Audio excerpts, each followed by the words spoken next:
Peoples, if you will, I give you 4.2, the history of Super Mario's the infamous level. This is stage 4-2 in the original Super Mario Bros. It doesn't really look that menacing. An area at the start with no floor, sure, and an elevator gap just after. And as soon as you enter 4-2, you're able to exit it. If you hit these blocks to reveal this vine, you can climb up it and you'll be above ground. And there you can warp to either World 6, 7, or 8. This stage has seemed so pivotal to speedrunners who have been trying to beat Super Mario Bros. As fast as possible for years. It's a gateway to World 8, arguably the most dangerous part of the game, so this is a level that's going to make or break your speedrun. But as short and simple as this level may seem, little do most people know that 4-2 has caused more pain and agony than just about any other level in the game. Oh! Come on! I always like the music this guy puts in. I love these videos. I know, so do I. I love these videos. Man, no.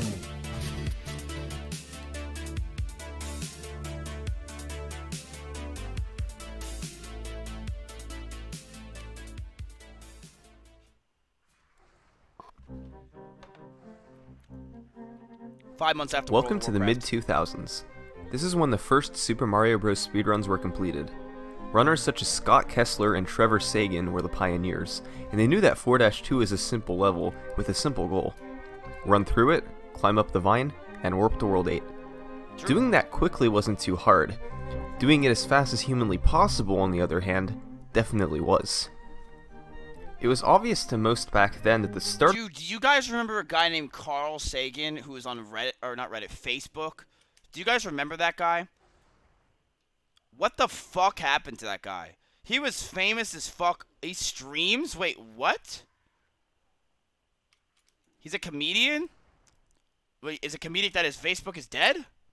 Part of What the hell? 4-2 is really straightforward. You're You sick. jump across this gap, stomp on a Goomba, and then continue. Wait, am I talking about the right guy?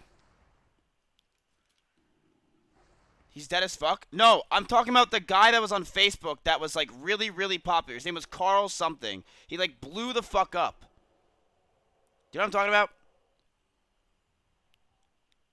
Carl Sagan, no, that's not that guy. I'm talking about some dude on Facebook. Is an astronomer? Continue jumping Okay, forward we are just until on you're wrong the pages, platform. chat. Then you jump off the platform to hit the block that makes the warp zone vine appear. Wrong guy. But this is where it got really tough. You have to tap left to slow down to nearly a stop, and then jump to reveal this invisible block. Then you tap left again just enough to completely stop, landing just to the right of the invisible block you revealed. Finally, you jump on top of the block, onto the top platform, and onto the vine. Doing this in real time at full speed requires a ton of precision, and it took runners quite a bit of time to get good at it. This is Scott Kessler's 510 from April 2004. As you can see, he hesitated a bit while climbing on the blocks, and clipped through the vine by accident when he was trying to climb up onto it. Yeah, the hit detection in Super Mario Bros. Is a little bit weird at times. True. But runners eventually got better at this section. It was Carl Sherborne. That's who you guys were talking. That's what I was talking about. Yeah, that guy. That's who I was talking about. Chat. Carl Sherborne or whatever. That's who I was talking about. I'm retarded. In Trevor Sagan's 507 from a few months later, you can see that he was able to get a smoother climb to the He vine, was fat. ultimately ending the section with a 376 on the timer, which counts down from 400 when you start the level. And when he improved his run to a Fuck, there's so many 506 a people few here. weeks later, he once again improved 4-2, getting it smoother than ever before with a 377 on the timer.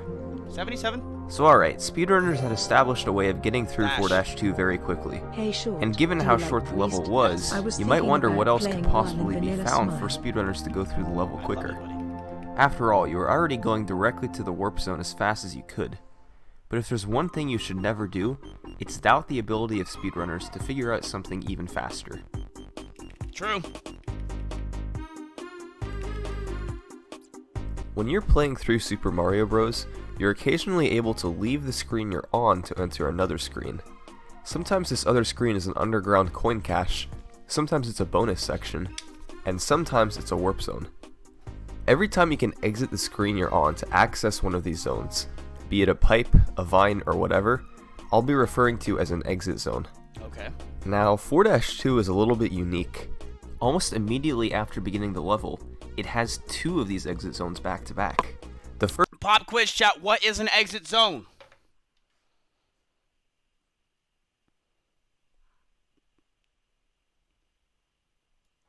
Two? I forgot. I didn't study. Chat, I told you to study. 21? First one is the vine that you take to the warp zone, and the second one is this one pipe beat, a few chat. blocks down that takes you to an underground room with coins.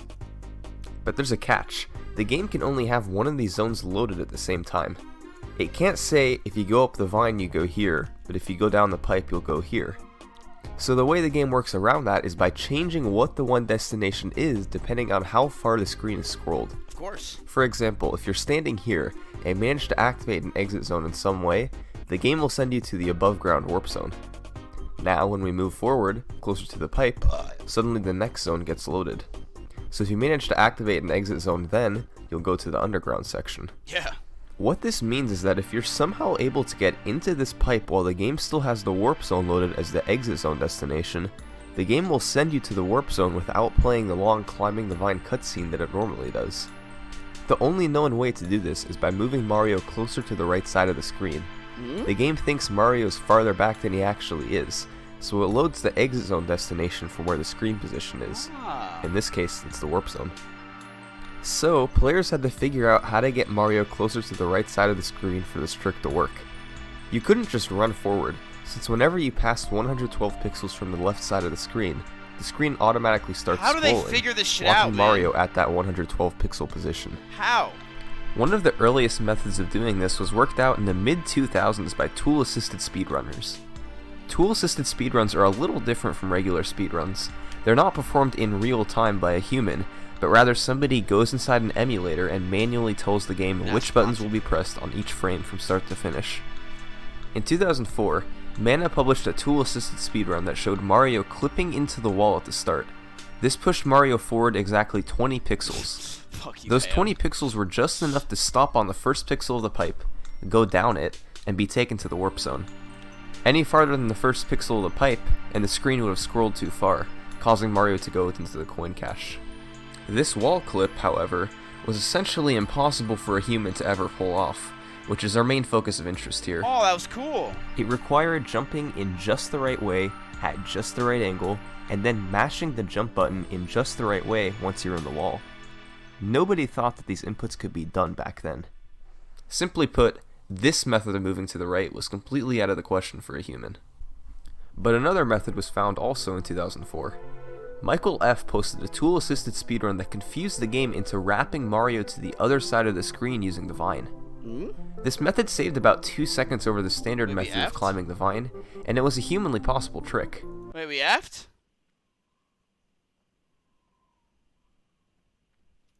However, still, real-time speedrunners didn't use it. You see, this method of vine warping was Damn it. considered to be a glitch, and for many The chat's years, trolling because me? of rules from websites like Twin Galaxies, glitches were discouraged and usually outright banned from humanly played speedruns. So the 2000s continued to pass, with all speedrunners playing through 4-2 Fuck the by running through and climbing 2000s. up the Fuck vine. the plebs. But eventually, one guy had enough.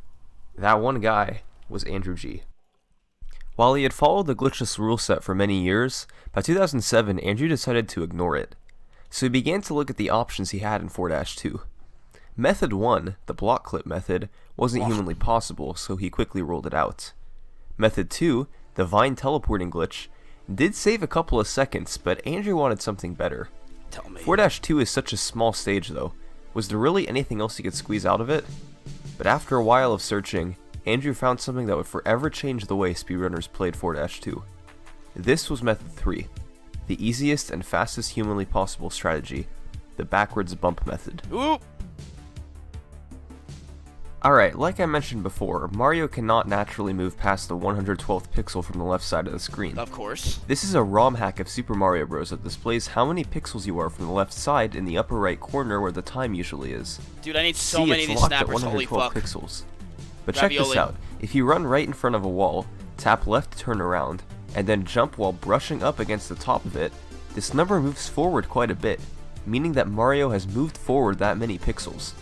You usually get Mario to move forward somewhere between 7 and 10 pixels from doing backwards bumps like this.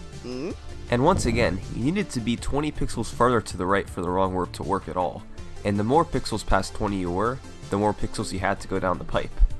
If you managed to get Mario to X position 132, you could go down the first pixel of the pipe.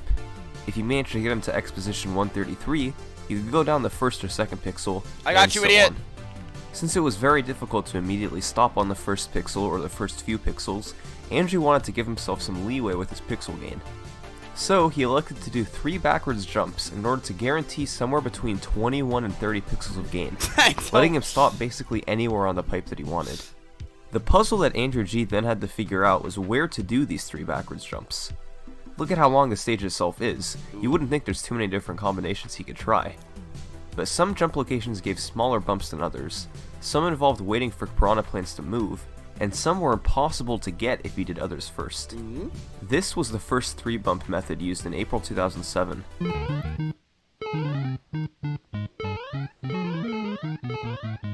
Dude, you see how close he gets to the piranha plant? How it literally is like touching him pretty much, but it's not? Notice how he's able to go down the middle of the pipe and the wrong warp still works. That's because these 3 bumps were able to push him far past the minimum 20 pixels needed. When he returned to the game a bit more than 3 years later, he had a new route, brushing down on this section, and then the same 2 pipe jumps as before. But finally, a year later, in December 2011, Andrew was able to get some help from another guy, Weirwindle111, to figure out the ultimate 3 bump strategy.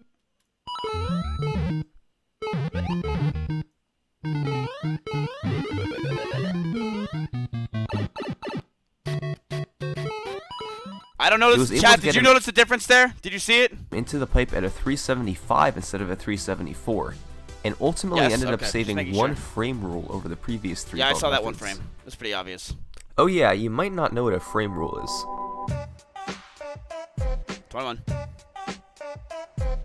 Because of what runners call the frame rule, you can only lose or gain time in increments of 21 frames, or approximately 0.35 seconds in Super Mario Bros. In every level other than 8-4. This is because at the end of every level, the game only checks for completion every 21 frames instead of every frame. To quote current world record holder Darbian, Oh, he looks so cute. I like his gunners. it's as if at the end of every level, a bus arrives every 21 frames to bring you to the next level. Even if you miss the bus by just 1 frame, you still have to wait 20 frames for the next one to arrive. Sometimes though, you'll arrive just before a bus comes, and you'll hardly have to wait at all. Who the fuck uses buses? Anyway, for years, this particular 3 bump method was the fastest method that any runner was attempting to complete 4-2 in a speedrun of Super Mario Bros. But Andrew G did know of one potential faster method. Oh, If I done knew that. correctly, you would go into the pipe at 376 and save a frame rule over the fastest 3 bump method. However, at the time, this was by far the hardest and most random method any runner had ever come up with to complete any stage in Super Mario Bros., let alone just 4-2. It would lead to years of resetting speedruns over and over again in 4-2 just to save those 0.35 seconds. Ladies and gentlemen, I present to you the 2 bump method, better known as Fast 4-2.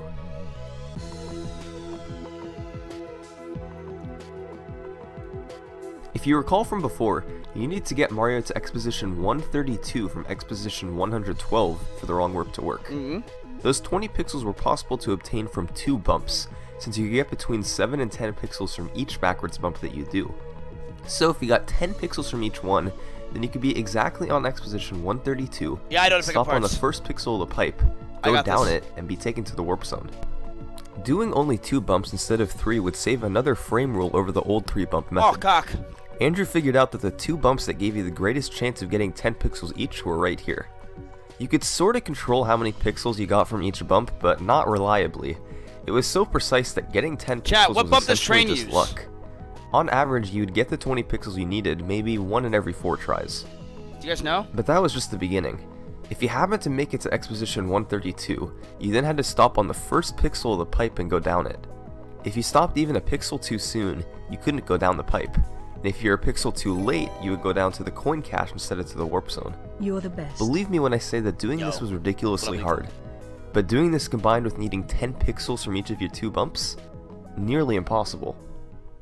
And to illustrate just how difficult I'm talking about, I'm going to refer to a video from a guy named Patrick Lemieux. Lemieux took a stream of hundreds of world record attempts from Andrew G and overlaid them on top of each other. Like, technically, it could be possible. Like, I'm not... What the fuck? Yeah, I usually do it people are... Whenever an attempt died, Lemieux simply removed that run from the overlay. For the first 3 levels, hundreds of Andrew Gs were tied with each other to the frame. Those same Andrew Gs entered 4-2 to attempt fast 4-2. But out of all those hundreds, just one made it to the warp zone on fast 4-2 pace. There he is! Ah, fuck, 2 people got him. I gotta get this one. Whenever a run happened to make it past 4-2, Andrew fell silent. The voices of 100 Andrews that were active just a minute before now didn't say a word. These fast 4-2 attempts continued for months, and eventually years. Andrew G lost at least 95% of his speedruns that made it to 4-2 because he needed to save a third of a second. Eventually, runners stopped trying for fast 4-2 because other, easier time saves were found in other levels. But by 2016, the world record got back to the point where the fast 4-2 frame rule needed to be saved for a good chance at the world record. But runners hated doing 4-2. It was stupidly hard and largely out of your control. Darbian, Cosmic D12, Andrew G, none of these guys really wanted to do fast 4-2 anymore. Was there anything else they could squeeze out of such a small stage? Remember before how I mentioned that Weirwindle 111 helped Andrew discover the best 3-bump method of fast 4-2? Well, it turns out, back in 2011, Weirwindle also discovered something else.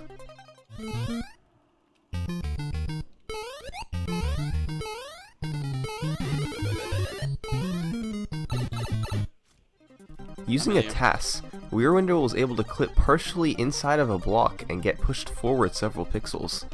Runners didn't look into this trick anymore back in 2011, Holy however, fuck, a 33! because it didn't actually push you enough pixels ahead to get the 20 pixels needed, only about 17, and the inputs that Weirwindle was doing required pushing left and right on the controller at the same time, which wasn't possible for a human.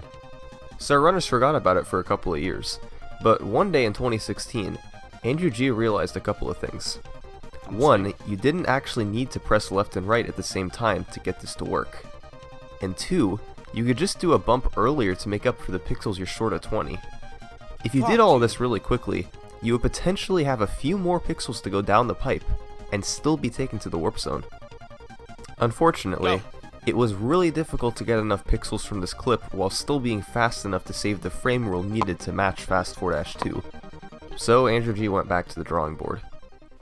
He remembered the old tool-assisted method of clipping into the blocks at the start. Yes! His attempts at this trick from years in the past nearly universally resulted in him not clipping in, and on the extremely rare occasions when he did clip in, it was far too slow to match the fast 4-2 frame rule. But that had been a long time ago. He had gotten a lot better at the game since then.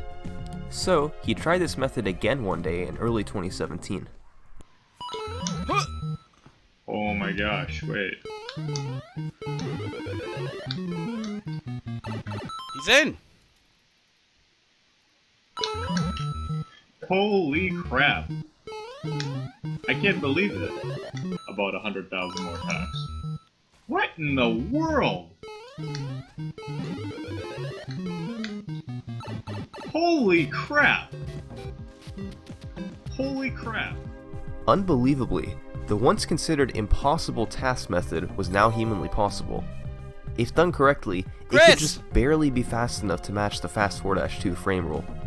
And while Andrew G did find some immediate success with this trick, in the long run his success rate with the trick started to go down, and no other top level runner, Cosmic D12, Darbian, or Sumwest for instance, was having any notable success with it. So 4-2 still needed some universally agreed upon fastest and best method. The block clip and wall clip methods were just a bit too inconsistent, and standard fast 4-2 was just ridiculous as well. But then, in 2017, the ultimate method for 4-2 was found, and it came from perhaps an unlikely source. Me. This guy's name was XX420BlazeItXX. I feel like that's like half of you guys on Xbox Live. He noticed another old tool-assisted method of clipping into the wall a few blocks above the ground. The reason why speedrunners never attempted this was because clipping into a wall in this way almost entirely depends on what Mario's subpixel is. Subpixels are values smaller than the pixel that tell your position on a very precise scale. You cannot normally control what your subpixels are, as they rapidly change as you play a level, so most people simply ignored this wall clip method. But not 420 Blaze It. Nice. You realize that your subpixel values are always the same when you start a level, and this wall was right at the start of the level as well. And it turned out, the subpixels you needed to clip into the wall just so happened to be the same that you started the level with. So, 420 Blaze It ran up to the wall without doing anything else first, and jumped into it while tapping left to clip in. A couple more quick jumps, and boom, he was in, and pushed forward 20 or more pixels to the right. He usually had a few pixels of leeway to still go down the pipe, and yes, it was fast enough to match Fast 4-2. Runners were a little skeptical of this method's viability, but soon, runners like Mav6771 were showing it off in practice with great success. He could get it one in every few attempts, and slowly, other world record contenders began to implement it into their runs. They realized that this was it, a decade and a half of playing 4-2, and this method was able to send them to World 8 in the fastest time, with the best consistency. And it was all thanks to a guy named 420 Blaze It.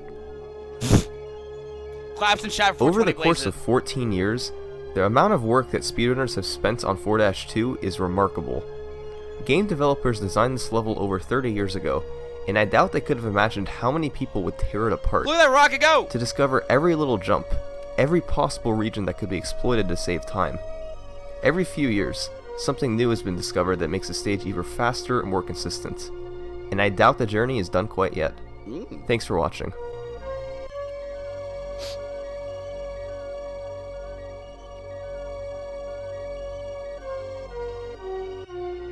Imagine being a speedrunner. Look, there's two things that Hey, smell... it's time to plug my Twitch again. Fuck!